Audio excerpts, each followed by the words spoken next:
Hello and welcome to our Congressional Western Caucus Forum, celebrating the benefits of domestic mining in the Gem State. Today I'm joined by two of my most esteemed colleagues and Western Caucus members as well from the great state of Idaho. We have Representative Russ Fulcher and Representative Mike Simpson to discuss a very exciting development coming out of Idaho.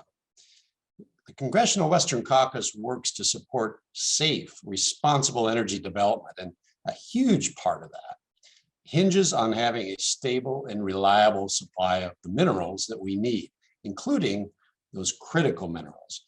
And one of those is cobalt. And as you'll hear today, by summer of 2022, just this year, the Salmon-Challis National Forest in Idaho will be home to the only fully functional underground cobalt mine in the United States. This project, which is known as Idaho Cobalt Operations, will be essential as we work toward a clean energy future, and having a domestic source of cobalt that supports local economies with regulations and protocols to protect both workers and the environment is something that we truly should be celebrating. We're fortunate to be joined by several guests who can help shed some light on how we got here and how this mine will benefit communities not only in Idaho, but across the United States. First, though, I want to introduce Congressman Russ Fulcher. He represents Idaho's 1st Congressional District, and Russ, I'd like to open it up to you to give a few opening remarks. Well, thank you, Chairman Newhouse, and to all those that have joined us today. And you're absolutely right. This is a breath of fresh air and a long, long time coming. To me, it's made no sense whatsoever to depend on our enemies for critical minerals, especially when we have such blessings of those minerals in domestic areas. And one of those is right in my home state of Idaho. And so this has been a long time coming. And this, as we're going to hear throughout this testimony, this has got benefits worldwide. This has got homeland security advantages. Plus, this has positive ramifications on the economy. And as you know, mining today is not the mining of decades ago. The processes are much cleaner. The harvesting of this material is something that's sustainable and friendly to the environment. And so this is a positive thing.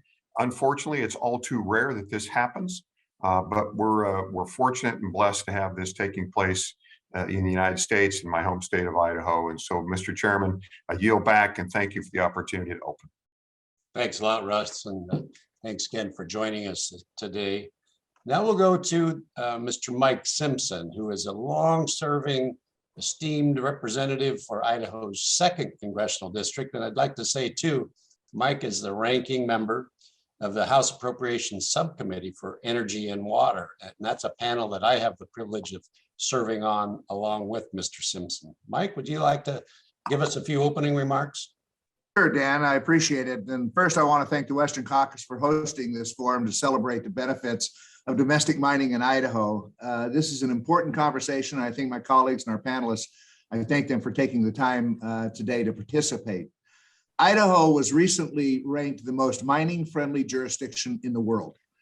That distinction brings with it exciting possibilities for our state and the nation. Just in way of a little background of history, the reason Idaho has a panhandle is because of mining.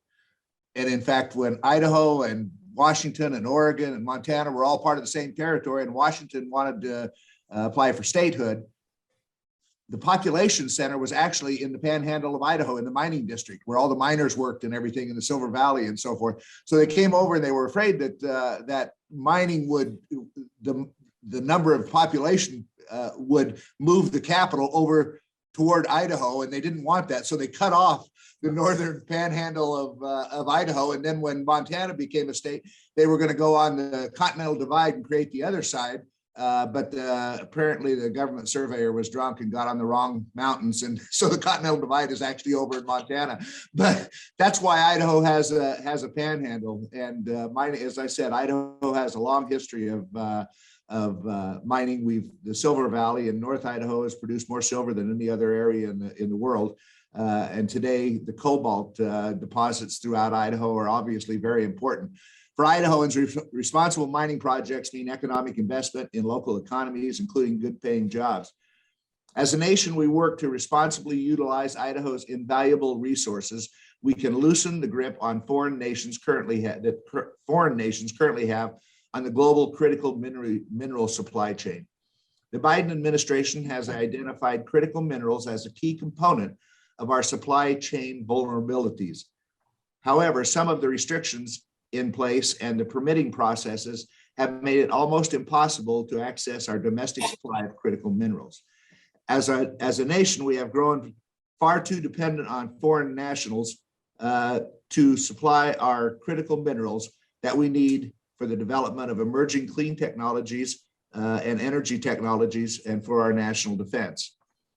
I don't want to see the United States forced into a position where we grow even more reliant on countries that in some cases are not too friendly to us. Mining has a long and storied history in Idaho. However, it's important to note that the mining practices we see today are unrecognizable from mining practices in the 1800s, as I think both Dan and Russ mentioned. Today, we have sophisticated mining technologies that enable us to mine resources in an environmentally responsible and efficient way. As the demand for clean energy technology increases, we need to take a hard look at what we are doing to allow the resources needed for these technologies to be sourced domestically. Without a domestic supply, we cannot ensure the future of emerging technologies. With the support and input from local communities and stakeholders, it is my hope that we can improve access to mining on federal lands, because that's where most of these critical minerals are located, and that the future of the cobalt deposits remain open to exploration and production across Idaho. And again, thank you for holding this hearing, Dan. I appreciate it very much, and thanks to the Western Caucus.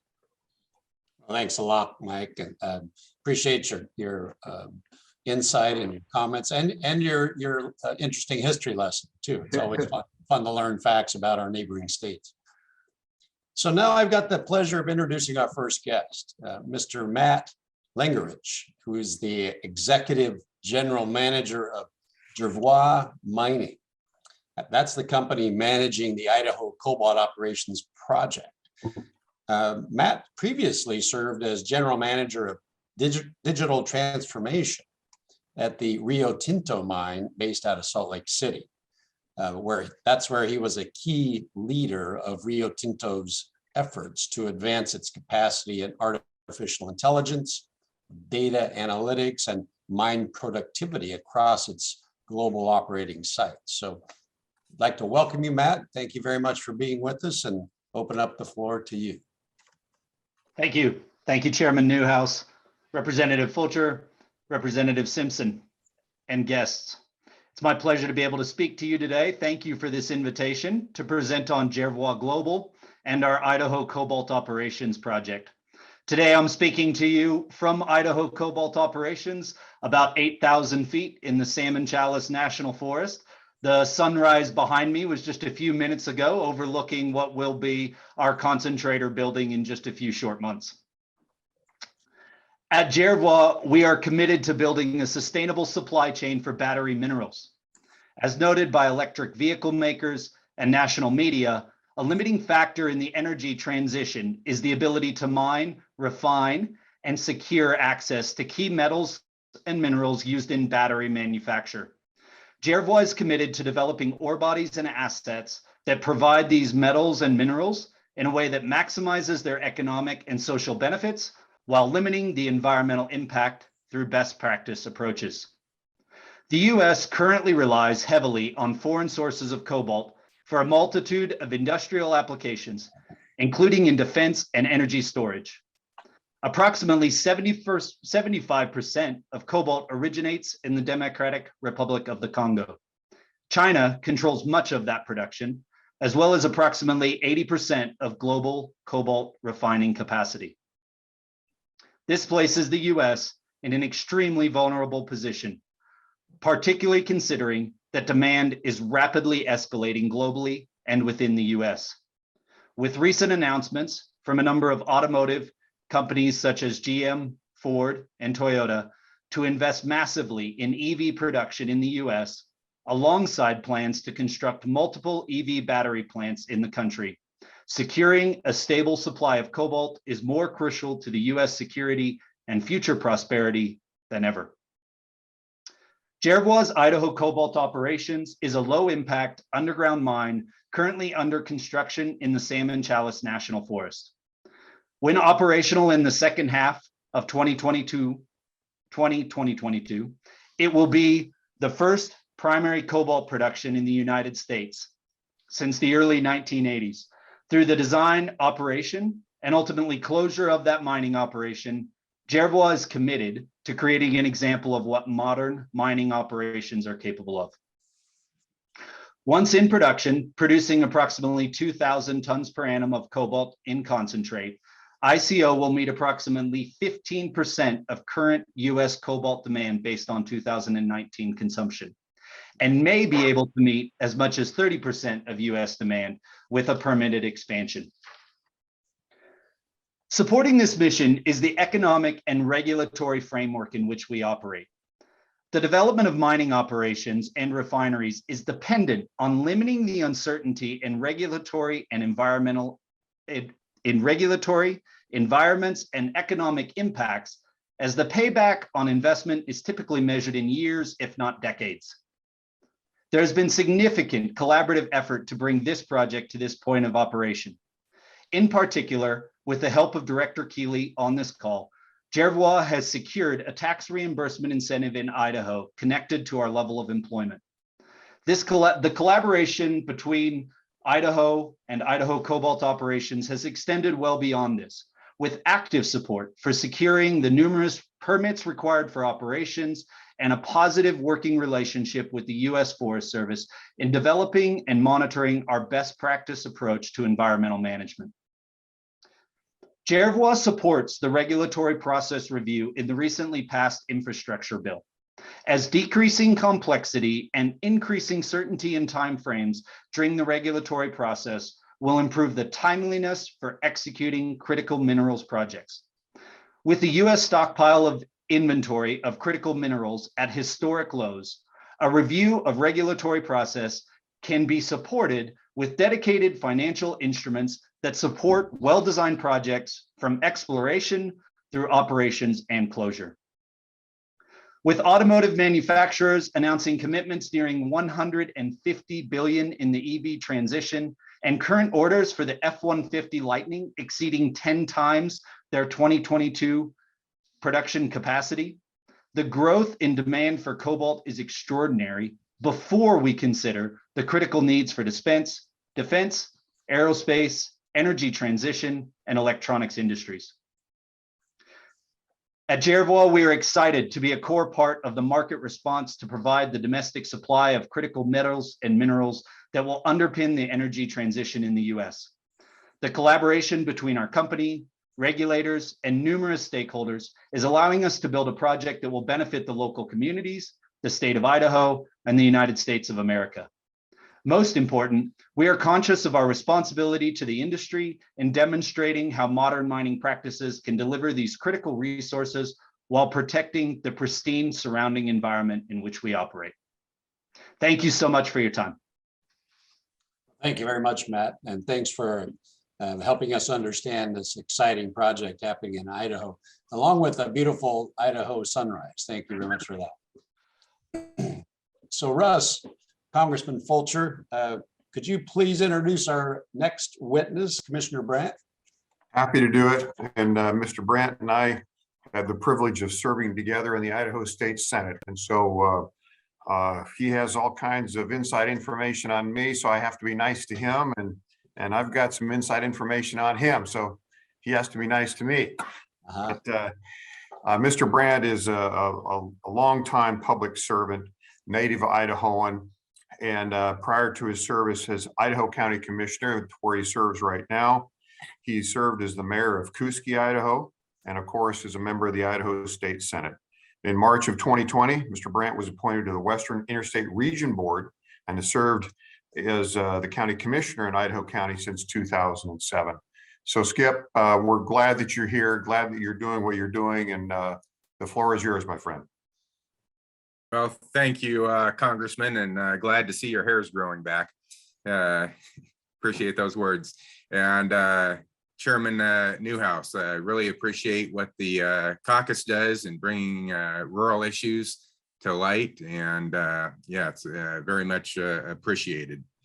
Yeah, I am Skip Brandt, County Commissioner from Idaho County, and I really appreciate attending this hearing via Zoom from Free America, and I don't have to be in Washington, D.C.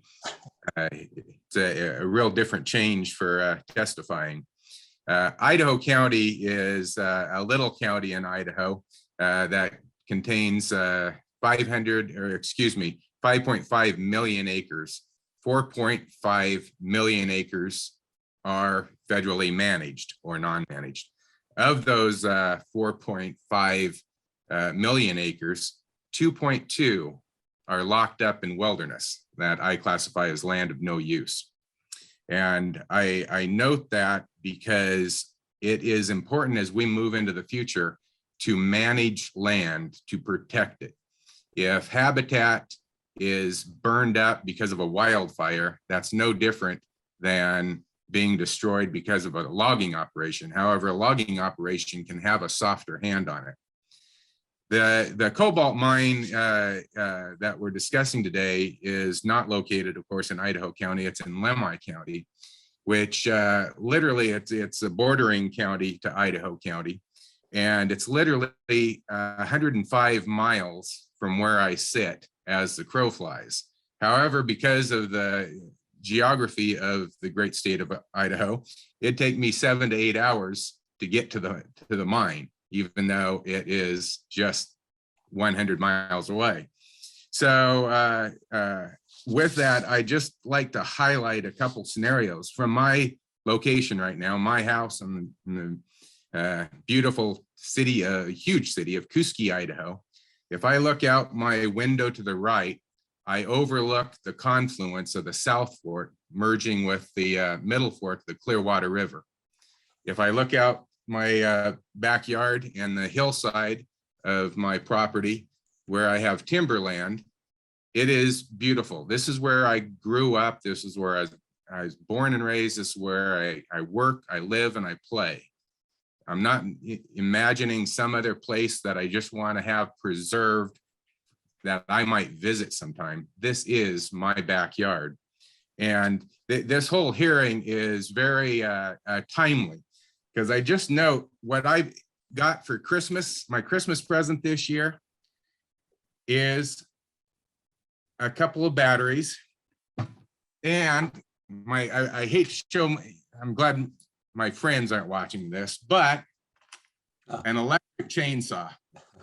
I've hopefully pulled on my last starting rope. And I just note that I went down this avenue not to save the planet, but it's because of technology.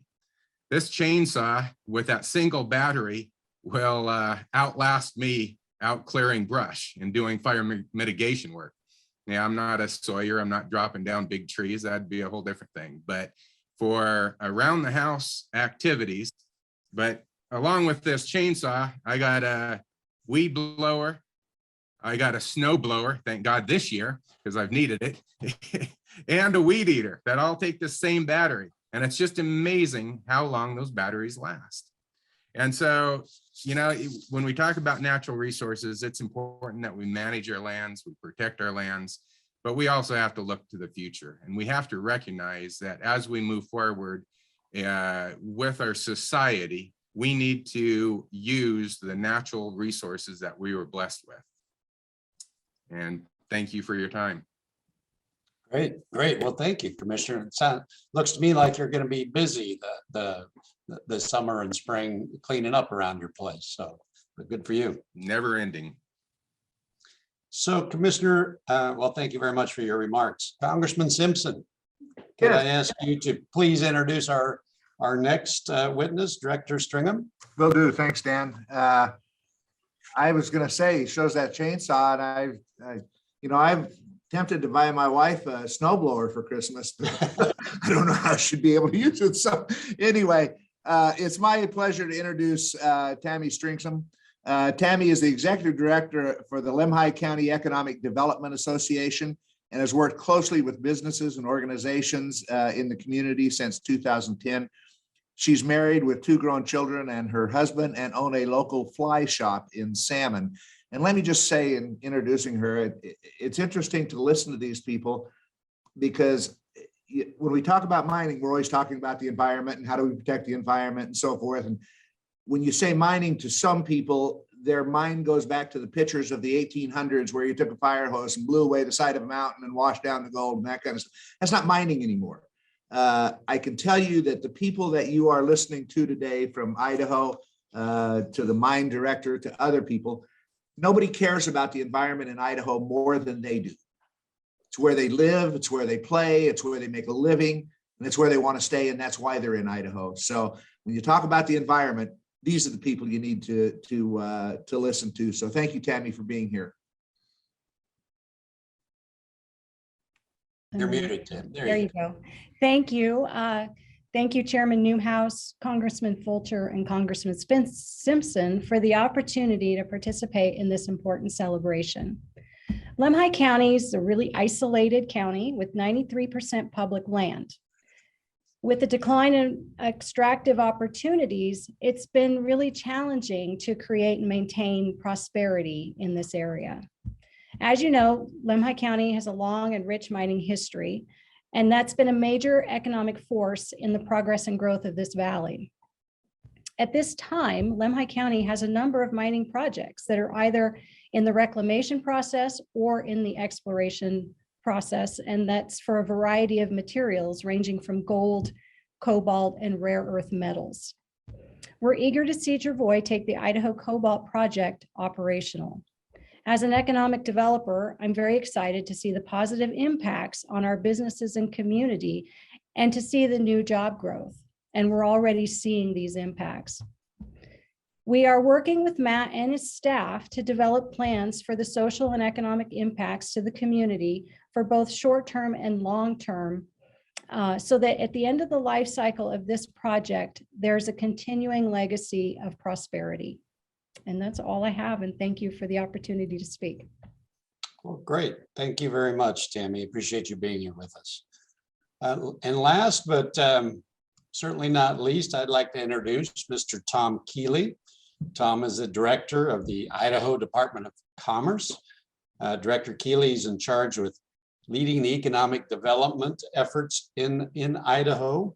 He's received his MBA in strategic planning and marketing from the Harvard Business School and has a BA in accounting and finance from, this is a little hard to say, from the University of Washington. As a WSU grad, I'll try not to hold that against you. But he and his wife own the Chicago Connection restaurant groups, and Mr. Keeley's held numerous senior business roles in many Fortune 500 companies. So it's a pleasure to have you with us today, Tom. I'll turn it over to you. Chairman Newhouse, thank you very much. Hopefully you can hear me. Just a little sound check here. I think I'm off mute. And glad to be part of this meeting and be on with a panel of good friends, Representative Simpson, Representative Fulcher. Good to see you again. And good to see Matt on board here, and also Tammy. And I want to thank you for this celebration. It is really important today to celebrate the Jervois project and for the city of Salmon and Lemhi County. So important. Just some history. We all know that Idaho has a long history in mining. We embrace mining as one of those foundational businesses or activities for the state, with over 150 years of mining gold, phosphate, Southeast Idaho, North has been talked about already. I just want to say this project has been almost a model or a spectacular economic development project for Idaho in the Lemhi County Salmon area. I met Bryce Crocker, CEO of Jervois, a few months after I started working for Governor Little as Director of Commerce. We met and I learned about the vision of Jervois for the Cobalt facility, Cobalt Mine in the Salmon area. He discussed the vision, talked about the stewardship for the land, the potential for having domestic supply for cobalt, something rare and unique. He also talked about how helpful our congressional delegation was or has been for this development. He was enthusiastic about the project, enthusiastic about Idaho, and was anxious to make this a very attractive and select Idaho to expand. From the beginning, they could have, Jervois could have chosen other locations outside of the US. And so we work closely with Tammy's Economic Development Group, Salmon County, the Office of the Governor, our delegation, to help really convince and encourage Jervois to select this site and to go forward. So a lot of collaboration, a lot of cooperation. And at the state, federal, local level, it took a lot of different efforts to encourage Jervois. Yes, there were some incentives at the state level, but there was also a lot of community support, a lot of national support for this project. Even during COVID, this was a challenge because Jervois' headquarters are in Australia. So we did a lot of late night calls with Bryce Crocker based in Australia and our folks up here in Idaho in that time zone difference. Matt's gone through the project, and it was great to meet Matt and be in person to understand his new, call it, position and goals for the project. This is going to have tremendous impact for a rural area of Idaho, a small location with a number of new jobs, high-paying jobs, the improvement to the infrastructure, along with the national benefits of having domestic cobalt processing here. We had the opportunity, Tammy and I and others, to go to the site last May 2021.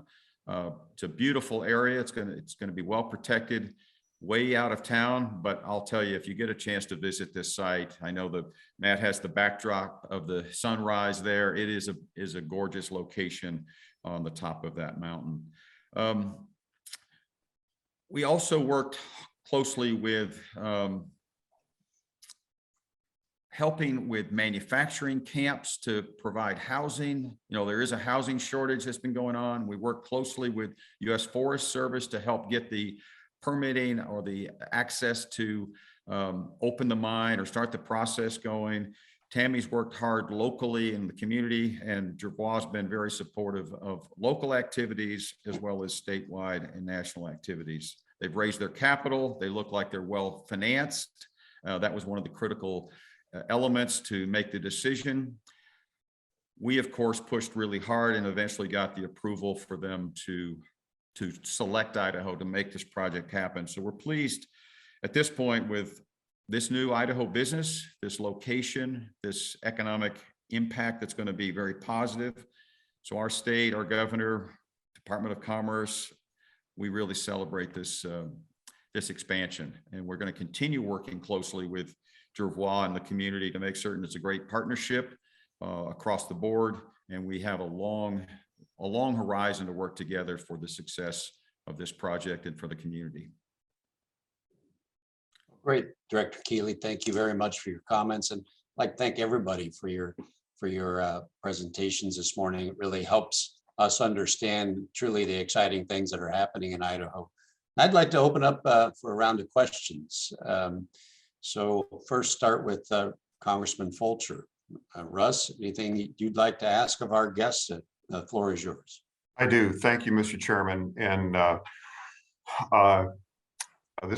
this question is for Matt. But Matt, I've had the privilege of working and traveling in almost 50 different countries, and I can say the environment that you're about to operate in is as beautiful as any of them. And let's project ourselves forward. When our grandkids go to that site in 50 plus years, what will they see? What's that environment going to look like? Well, Representative Fulcher, thank you so much for the question. And thanks for your support on the project, along with Representative Simpson. I know you both have been deeply engaged with this project, and I really appreciate the support that we've gotten. Also, just wanted to quickly note, I'm pleased to be joined by two colleagues today from Jervois, Eric Miller and Jennifer Hinton. So really happy that they could join us on this call.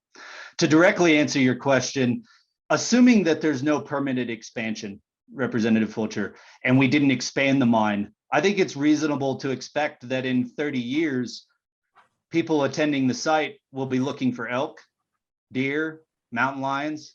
They'll be hunting. They might be fishing in the bottom of Big Deer Creek. That will be very hard pressed to know that there was ever a mine in this location. Thank you. And Mr. Keeley had talked about some of the economic impacts, which is inevitably going to have some significant ramifications, not just on Lemhi County, but in Mr. Brandt's county and Idaho County and the surrounding region. Talk to us just a little bit more. You touched on this, but talk to us just a little bit more on the employees, the type of employees, the talent. Do you have the pool you need to staff this adequately? What will average pay be, if you know that? Talk about that workforce and the impact thereof. Yeah, wonderful question. Again, thank you. We expect when we're in full operation to have about 180 full-time positions active at the mine site. Now that will be a blend of Jervois employees and contractors. So contractors that will help us operate, because the permitted mine life is limited. It is at the moment, without expansion, only around 8 years. It makes sense for us to leverage the skill and the experience that exists in other contracting outfits that do this as part of their core business. So have about 180 people. They will come from all walks of life. We will have employees that are skilled engineers in mechanical engineering, electrical engineering, processing engineers that understand complex flotation, metallurgy, geologists, geotechnical people. We'll have, and we'll also have a number of welders, electricians, pipe fitters. We will have miners, underground miners that have varying degrees of experience, environmental monitoring positions. So it will be a very diverse and heterogeneous group of people that will have everything from what one might describe as blue collar or manual labor in individual contributors, all the way through to highly technical roles that require advanced secondary degrees. To answer your direct question, we absolutely have concerns about our ability to continue to secure the skills and the talent that's required to operate a mine such as this. That can be everything from experienced underground miners who understand how to use roof bolters, who understand how to use twin drill jumbos, to experienced processing, flotation, mining engineers, and geologists. So we are eager to collaborate with mining schools. We're eager to collaborate with industry to understand how we make sure that there is a continued pool of talent for us to draw from. Great, thank you. And I've only got about 30 seconds, and so this will need to be quick, but Sure. Talk to us a little bit more about the military applications, some of the Homeland Security impacts. Where will some of the product from this mine be used specifically in the military? Wow, you might have caught me a bit off guard there. We have a really, really fantastic commercial team that could answer this question particularly well. My understanding is that in military applications, it's used in radar, in missile guidance systems. Those are probably the two things that I'm aware of, Representative Fulcher. So, Matt, thank you. And for those testifying, thank you. Mr. Chairman, I yield back. Great, thank you, Russ, and thank you, Matt, for your responses. Mike, have you got any questions you'd like to ask our esteemed guests? Sure, I appreciate it, Dan. It's kind of interesting to note, if you haven't been to rural Idaho or rural America, when you talk about 180 jobs, 180 jobs in Seattle or Boise or somewhere else has an impact. It's important, but 180 jobs in Salmon, Idaho is critical. That is a big, big deal. And so it's going to be important to this region. But what I wanted to mention is, if there's a positive thing that's come out of this coronavirus, and it's hard to find a positive thing, but if there is, it is focused our attention on the fact that supply chain issues are huge, not just with the critical minerals and rare earths that we have that we're dependent on foreign countries that oftentimes don't like us, but also even the supplies that make up our medicines and those kind of things we're dependent on foreign countries. And that's something that I think Congress is becoming more and more aware of and attuned to, and is something that we have to address in this issue.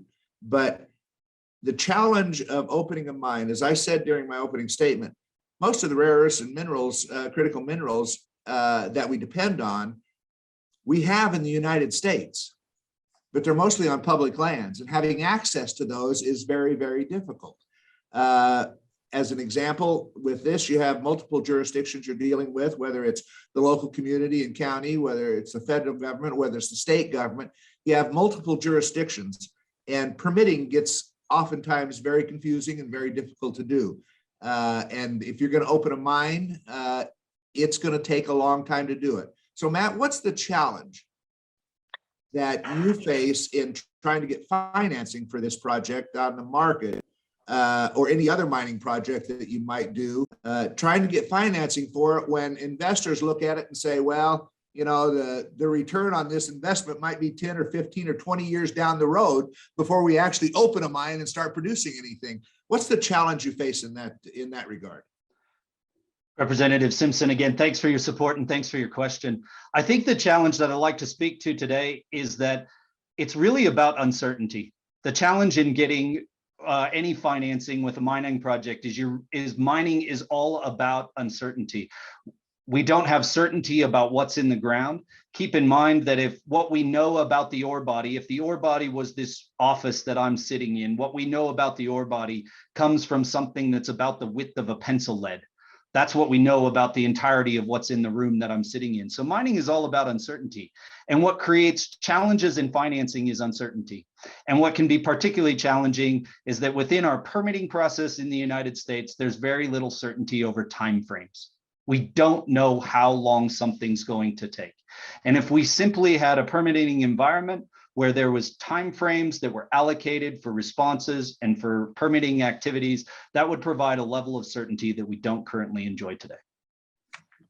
Well, I appreciate that. And Dan, that's something that we Westerners and the Western Caucus ought to be working on, is trying to streamline this process, not to make it so that they don't have the environmental reviews that we all know are necessary, but so that it's streamlined so that we know and can depend on certain, as you said, timelines and stuff of when an agency has to respond and which agency it is. And even dealing with just the federal government, there's multiple different jurisdictions within the federal government, whether it's the Forest Service or the EPA or whatever, and they all have their own agenda. And somehow we need to streamline this whole process. Again, not to make it easier to destroy the environment, but to make us so that we can have some dependability on where we're doing this.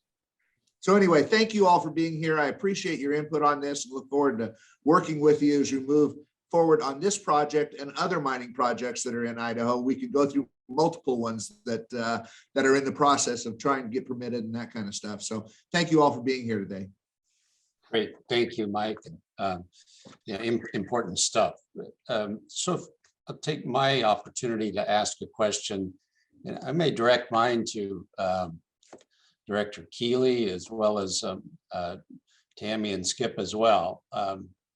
Being the folks in Idaho, at state and local level, there's a lot of important benefits that I'm sure you're anticipating. You know, we as a country are going to be receiving a lot of benefits, and we talked a little bit about that, and the environmental concerns are being addressed. But talk to us a little bit about what you're anticipating, what you're preparing for, what you're looking forward to as far as the economic impacts to the local communities and to the state. So, Director, could we start with you? Chairman Newhouse, thank you. And I'll definitely defer to Tammy, and she can talk about the major impact on the community. But I mean, statewide, we're all about helping with economic development, higher paying jobs, more jobs, definitely marketing the state, and also protecting recreation and tourism aspects as part of commerce. So this project has a lot of different elements that we were looking at and trying to assess and trying to also recruit this company or attract this company. And the impact is, when Senator Simpson talked about it and Matt expounded upon it, the number of jobs, and these are jobs that are well above the average county wage in Lemhi County. So it's major dollars of employment, but then the ripple effect, the multiplier effect that goes along with that for that community. And then the state, of course, will benefit. And what we learn from this and what we can best practices is bringing in different state agencies, whether it be EPA, our mineral resources group, and reaching out to federal agencies or our congressional, how to make it quicker, how to make it more clearer, for, like Matt's describing, how do you create some more certainty, create a timeline. And again, at Commerce, we try to act at the speed of business. So again, we try to push hard to make certain we get to answers. They might not be the right answers, but we can get to answers or plow through some of the questions that might exist and help with our businesses that are looking to expand or looking to come here from somewhere else. And again, we're the least regulated state. I'm sure we can all be better and improve upon that at federal level as well as state, but we try to do really well to help our rural and small communities with this kind of impact, as Senator Simpson talks about, and everybody knows when you're bringing 180 new jobs, high-paying jobs to this community of Salmon and that county and nearby, it's an amazing, uplifting economic impact. And we've got a good partner in Jervois, I believe, that is going to respect the environment and also respect the community's desires on how to grow over time. Great, Tom. Thank you. A good segue. Director Stringham, any comments you have? Sure. As you know, the person on the ground here in Salmon, we're super excited for all of the jobs. You know, as Congressman Simpson indicated earlier, in any community, 180 jobs is huge. In our community, 5 jobs that are paying above average wages are huge. So we're super excited about that. We're super excited about the ripple effects. And, you know, that's kind of where I come in, helping stand up businesses that can support Jervois and hire more people. Matt and I have had a number of conversations. He's given us some examples of at least one business that stood up here in town to support some efforts that he needed for transportation. So we're super excited to see those kinds of opportunities. We're also excited to work with Matt, and I see Jen Hinton on the phone or on the call as well. We're working on a community benefits agreement. So we have been working with Jervois, and we are discussing how we can have, how the mine can have a lasting legacy on this community that's well beyond the life of the mine itself. And whether that's through contributions to a community fund and things of that nature, we're working together already on those aspects. So housing is another challenge. So, you know, with any project, you know, there's a lot of positive impacts, but there are some real challenges. And as challenges are, housing is a challenge across the United States, it gets exacerbated in little communities like this because we don't have the resources and community input to build a lot of housing. So we're working on those issues as well. And I can tell you, in talking with Matt's staff, we've been really pleased to hear conversations about finding rental properties and the mine walking away from people who are getting greedy and just trying to make a money grab for our community, which just drives prices even higher so that the local folks can't afford anything.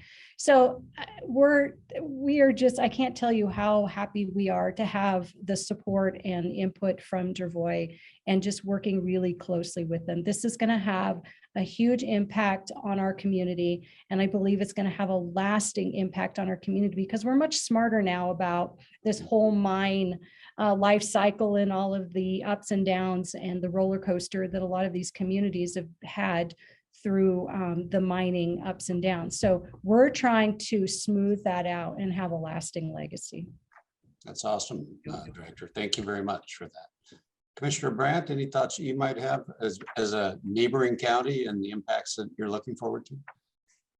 Well, it's already been brought up, you know, housing is probably the largest issue that we're dealing with. I mean, even for school teachers, the communities, we had a teacher that wanted to show up here, it'd be really a struggle to find housing. We are dealing with, besides the economic growth, we're dealing with a refugee program of all the people that are flooding in here from California, Oregon, and yeah, sorry, Mr. Chairman, but even Washington to escape the elements that they're dealing with in those states. And so right here in my hometown, there is absolutely no rentals and no property. Again, we're so boxed in between tribal and federal lands. There's nothing. If you want to buy a place, there's just nothing on the market. And then the transportation aspect comes in. Right now for truck drivers, it's hard to find truck drivers. So there's gonna be some hurdles to clear as things move forward, but that's just what we have to do. Well, thank you very much. Appreciate that. So we're coming to the end of our time, and I just want to tell you how sincerely grateful I am to all of you for being part of this forum today, and truly helping to focus on and spotlight something that not only Idaho can take a lot of pride in, but the whole Pacific Northwest, as well as the entire country. And so thank you for giving us the opportunity to spotlight a really positive project happening in the state of Idaho. I'd like to give Russ or Mike, if you have any final comments, thoughts that you'd like to provide, give you the opportunity to share those right now. Mike, how about we start with you? Thank you, Mr. Chairman. I do have one more very quick question, and I haven't heard much from Mr. Miller, and I just wanted to give him an opportunity to speak. And I probably should know the answer to this, but I really don't. There is undoubtedly other minerals that you will come across in the process of mining and harvesting for cobalt. In your permitting process, you come across copper, gold, or other types of minerals. Are you permitted to harvest that as well? Or is that something that that bridge needs to be crossed once you get there? How does that work? Why don't you talk about the product mix? Sure, thanks. Representative Fulcher, we will produce around 30 million pounds of cobalt, 43 million pounds of copper, and 50,000 ounces of gold over the permitted life of this project. And all of that is permissible under our existing permits. Okay, and so if you come across molybdenum or something else, is that something you would have to get permission to harvest if that's a part of the process, or is that separate? I believe there are some updates that we would have to make to our plan of operations, yes. All right, thank you for that. Thank you, Mr. Chairman. Yeah, no, great question, Russ. Thank you for asking that. Thanks, Eric. So, closing thoughts, Mr. Simpson, anything you'd like to add before we end? Well, just thank you for putting this on, and thank you all for participating in this. This is something that we've got to work together on to try to streamline this process to make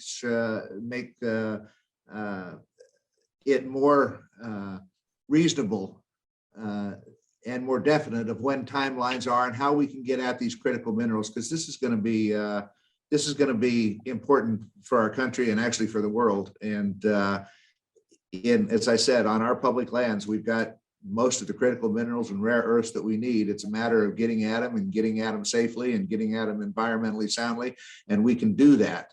I think it's incumbent upon Congress to try to streamline some of this process of how we get things done here. So I know that's asking a lot. Hell, we can't even streamline how we run the House. So trying to get this done is going to be difficult, but it's something we got to continue to work on. So I thank you, Dan, for holding this, and thank all of you for participating today.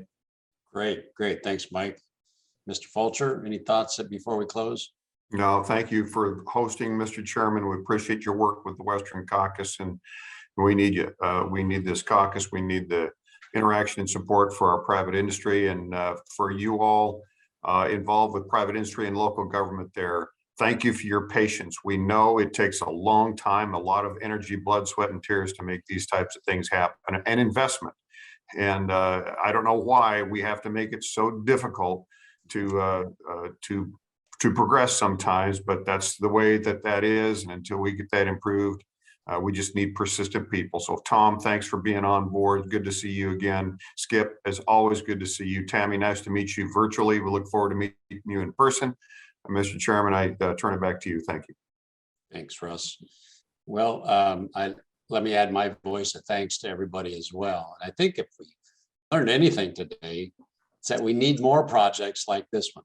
You know, in Washington, D.C., a lot of times we get, as Mike was alluding to, we get bogged down literally by arguments about policies and regulations. Particularly this past year under the new Biden administration, the outlook has been particularly grave with increasingly burdensome red tape on resource-based industries. So I truly believe that it's very important for us to recognize that there are successful efforts that can bolster our economy, our national security, our energy independence, all while supporting and preserving our environment. These things are happening throughout the country, and we really need to focus on that and highlight that. Great examples, just like what we're seeing in Idaho. So thank you all for helping us to do that. I've got great members of the Western Caucus, two of the best right here with us today. We're always working to amplify the positive efforts that we're seeing around the country. And I'm truly grateful for all the work that you all are doing to help us do just that. So thank you all very much. Again, appreciate you helping us elevate and focus on something truly wonderful happening in this country, in the great state of Idaho. So thank you very much.